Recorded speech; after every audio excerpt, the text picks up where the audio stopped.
अज़म नाज़रीन, इस एपिसोड का आगाज़ यहाँ से होता है जहाँ पर तीतन ने हमला किया था। एक सिपाही और एक खातून उठ जाते हैं वहाँ पर। वो सिपाही उस खातून से कहता है कि मैं जाकर तुर्गत और बमसी से कहता हूँ, तुम जाकर हैमा खातून को ये खबर दो कि उन लोगों ने हमला किया है। हफ्सा खातून और असलहान खातून को अपने साथ लेकर गए हैं। उसके बाद वो दोनों वहाँ से रवाना हो जाते हैं इस खबर को देने के लिए। दूसरी तरफ तीतन और उसके सिपाही असलहान और हफ्सा के पीछे होते हैं। वो दोनों वहां से भाग रही होती हैं, लेकिन तीतन के सिपाही उन्हें पकड़ लेते हैं और उनसे लड़ने लगते हैं। तीतन के सिपाही हफ्सा और असलहान को पकड़ लेते हैं तो असलहान कहती है हफ्सा को, जोने दो, ये माँ बनने वाली है। ये सुनकर तीतन कहता है, ये तो और अच्छा है। सुल्तान खत पढ़ने के बाद अरतुगरुल से कहते हैं कि इसमें मेरे एक वजीर का जिक्र है जिसने सोना लिया था। वो वजीर निजामुद्दीन है जिसे हम पकड़कर अंजाम तक पहुंचा चुके हैं। उस पर कोपे कहता है कि हाँ, उसके घर से कुछ खतूत भी मिले हैं। उसने बहुत सारी जालसाजियों की, लेकिन अब वो अपने अंजाम को पहुंच चुका है। अरतुगरुल साहब वही एक गद्दार था जिसे हमने पकड़कर अंजाम तक पहुंचाया है। उस पर अरतुगरुल सुल्तान से कहता है कि नहीं सुल्तान, निजामुद्दीन गद्दार नहीं था। हम जिस रास्ते से जा रहे थे उसका निजामुद्दीन ने नहीं बताया, क्योंकि उसका उसे पता चलना मुमकिन ही नहीं था। इस महल में निजामुद्दीन नहीं बल्कि गद्दार कोई और है। ये सुनकर सुल्तान गुस्से में आ जाते हैं और कहते हैं कि अरतुगरुल, क्या तुम्हें मालूम है कि तुम मेरे वजीरों पर इल्जाम लगा रहे हो? उस पर अरतुगरुल कहता है कि मैं तमाम वजीरों पर नहीं, सिर्फ एक वजीर का नाम ले रहा हूँ। सुल्तान कहते हैं कि बताओ अरतुगरुल, तुम किसका नाम लेना चाह रहे हो? उस पर अरतुगरुल कहता है कि सादतीन कोपेक। ये सुनकर सादतीन शदीद गुस्से में आ जाता है और कहता है कि सुल्तान, ये आपके सामने मेरी बेइज्जती कर रहा है। इसे कहें कि अभी के अभी मुझसे माफी मांगे, ये मुझ पर इल्जाम लगा रहा है। सुल्तान अरतुगरुल से कहता है कि अरतुगरुल, अगर तुमने गलत बयानी की है तो फिर तुम अभी के अभी अपने अल्फाज वापस लो और कोपेक से माफी मांगो, नहीं तो इस अपने दावे को साबित करो। मेरे नजदीक बोतौन की बहुत बड़ी कीमत है। उस पर अरतुगरुल कहता है कि यकीनन बोतौन हमारे मजहब और रवायात दोनों में एक लौनत है। मेरे पास सबूत है, मैं इसे साबित कर दूंगा।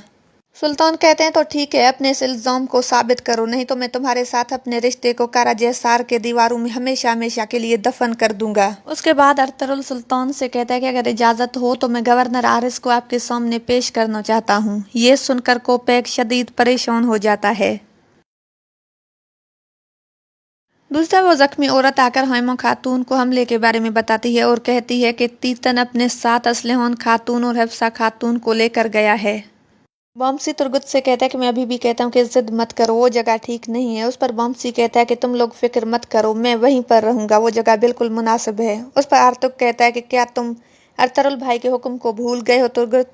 इतने में एक सिपाही अंदर आता है और कहता है कि बाहर एक जख्मी सिपाही आया है जिसने हमले के बारे में बताया है। तीतन ने हमला किया है। असलहान खातून और हफ्सा खातून जंगल की तरफ भाग गई हैं, लेकिन वो लोग उनके पीछे हैं। ये सुनकर सब परेशान हो जाते हैं। तुर्गत बमसी से कहता है कि चलो मेरे भाई सिपाहियों को जमा करो, हम लोग उनके पीछे जाएंगे। बमसी शदीद गुस्से में होता है और तुर्गत से कहता है कि ये सब तुम्हारी वजह से हुआ है। मैंने कहा था कि ये सब मत करो, लेकिन तुम अपनी जिद पर अड़े रहे। उसके बाद बमसी तुर्गत का गला पकड़कर कहता है कि मैंने तुम्हें बहुत समझाया, लेकिन तुम्हारी जिद की वजह से ये सब कुछ हुआ है। औरतें काफरों की हाथों में चली गई हैं। हफ्सा खातून मेरे बच्चे की माँ बनने वाली है और अगर मेरे बच्चे को कुछ हुआ तो मैं इसका हिसाब लूंगा तुमसे, मैं तुम्हें माफ नहीं करूंगा। ये सुनकर तुर्गत परेशान हो जाता है।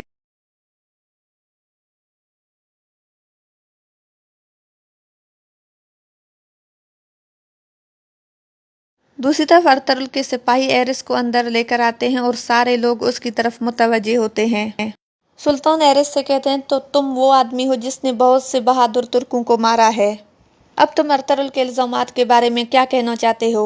उस पर एरिस कहता है कि अरतुगरुल जो कह रहा है वो बिल्कुल सच है। मैं यहाँ पर इन बातों की तस्दीक करने आया हूँ। ये सुनकर कोपेक गुस्से में आ जाता है और कहता है कि सुल्तान, ये वो गवर्नर है जो अपनी इज्जत खो चुका है, अब ये मुझ पर इल्जाम लगा रहा है। ये सुनकर सुल्तान शदीद गुस्से में आते हैं और कहते हैं कि बस करो, अब बीच में एक लफ्ज भी मत बोलना। उसके बाद सुल्तान एरिस से पूछते हैं कि क्या कह रहे हो तुम? उस पर एरिस कहता है कि अरतुगरुल साहब जो जो बातें कह रहा है वो बिल्कुल सच है।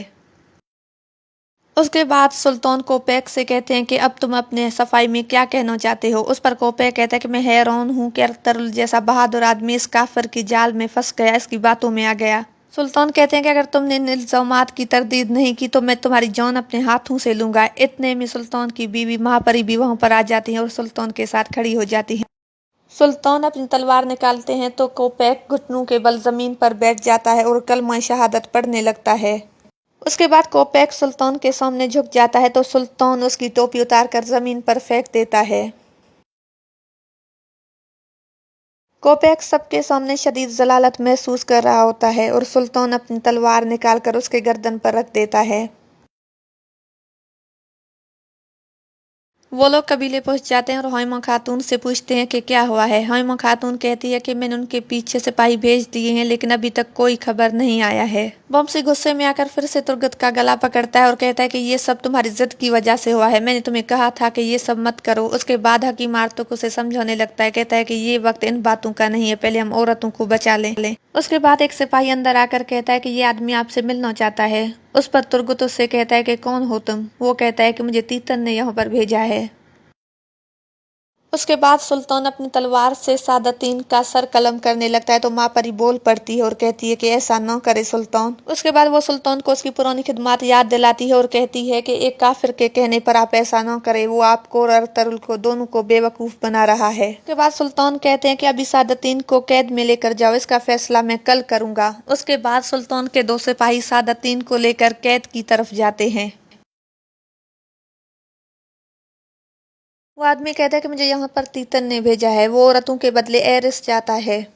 تیتن چاہتا ہے کہ آپ لوگ ایرس واپس کر کے اپنی عورتیں لے کر جائیں۔ اتنے میں بمسی غصہ ہو جاتا ہے اور اسے مارنے لگتا ہے تو حکیم آرتک اور ترگت اسے روک لیتے ہیں۔ اس پر وہ آدمی کہتا ہے کہ اگر مجھے کچھ ہوا تو تیتن حفصہ خاتون کے بچے کو مار دے گا۔ یہ سن کر شدید پریشان ہو جاتی ہے اور کہتی ہے کہ حفصہ ماں بننے والی ہے، یا اللہ پاک ہم پر رحم فرما، یہ کیا ہو رہا ہے۔ اس کے بعد وہ آدمی کہتا ہے کہ میں ابھی واپس جا رہا ہوں اور کل واپس آؤں گا، تب تک اپنا فیصلہ کر لینا۔ ترگت کہتا ہے کہ میں انہیں ڈھونڈنے جا رہا ہوں والدہ، میں کوئی جگہ نہیں چھوڑوں گا۔ بمسی بھی اس کے پیچھے جانے لگتا ہے تو حکیم آرتک اسے روک لیتا ہے اور کہتا ہے کہ تم مت جاؤ اس کے پیچھے۔ اور یہاں پر اس ایپیسوڈ کا اختتام ہوتا ہے۔ اگر ویڈیو پسند ہے تو لائک شیئر ضرور کریں اور میرے یوٹیوب چینل عظمیٰ خان، جس کا لنک میں نیچے ڈسکرپشن میں دے رہی ہوں، تو اسے ضرور سبسکرائب کریں۔ اپنا بہت زیادہ خیال رکھیں، تو ہمیں یاد۔ اللہ حافظ۔